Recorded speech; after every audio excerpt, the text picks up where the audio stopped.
unturned to actually expose the BJP that they do not have the numbers. Here is the Congress party once again taking the legal recourse, perhaps wanting another piece of document to fortify their case. The Congress party has decided to file an RTI, a right to information appeal, to seek BJP's letter to the governor, based on which Mr. B.S. Yediyurappa was invited to form the government. BJP had submitted that letter to the governor, and this is the same letter that even the Supreme Court has sought to be presented before it. That is likely to happen tomorrow at 10:30 a.m. That's the appointment given by the Supreme Court. Now, this is really turning out to be extremely interesting because there are protests at the ground level on the part of the Congress and the JDS against the governor's decision to invite Mr. B.S. Yediyurappa despite not having the numbers, and also against the fact that a 15-day period has been given to Mr. Yediyurappa to actually take the floor test and prove his majority. So the Congress and the JDS are up in arms against these two issues. We just heard, of course, Mr. Kumaraswamy and Mr. Yediyurappa. Mr. Kumaraswamy has stuck to his position that the governor has acted in a partisan manner. Mandar is joining me with the latest updates. Yes, over to you, Mandar. First, give us a sense of the protests that are taking place, the march that was supposed to take place from the Vidhan Sabha to the Raj Bhavan, and the latest that is coming in from Mr. B.S. Yediyurappa himself.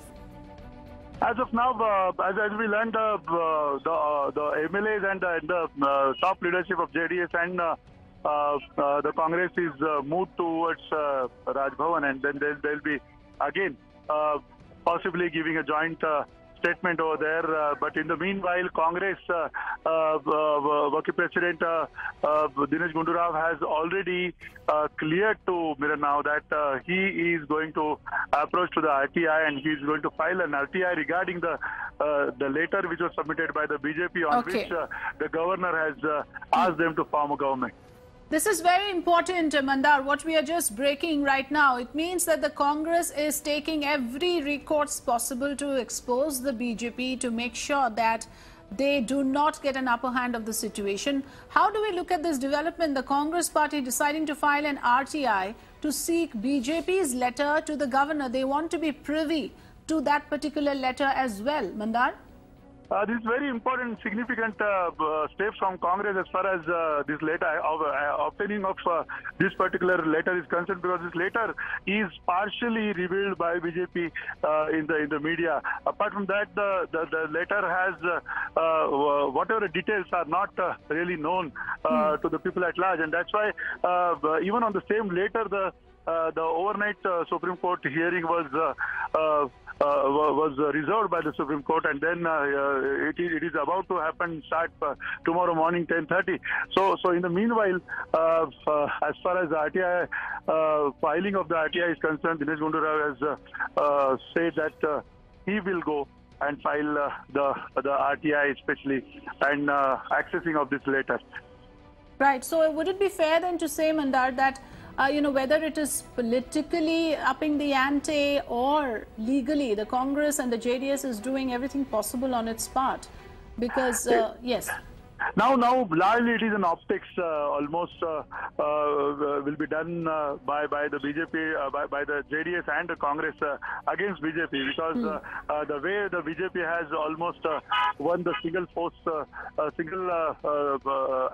the first step towards this particular political battle in Karnataka. Now that Congress and JDS put together, they are not leaving any stone unturned in terms of their efforts towards right.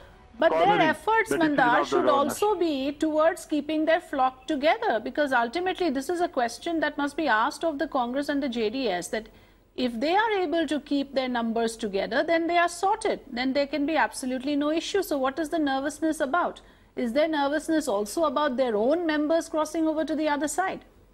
Of course, that nervousness is very visible, because the BJP has got 15 long days. There will be a number of efforts will be done by the BJP, especially to woo the MLAs from either from JDS or Congress. Even most of the MLAs are fearing for some of the other kind of faction against them.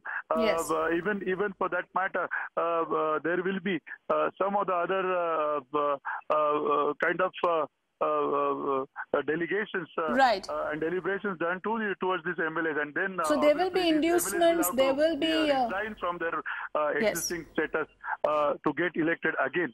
That is what is the only thing left with the BJP.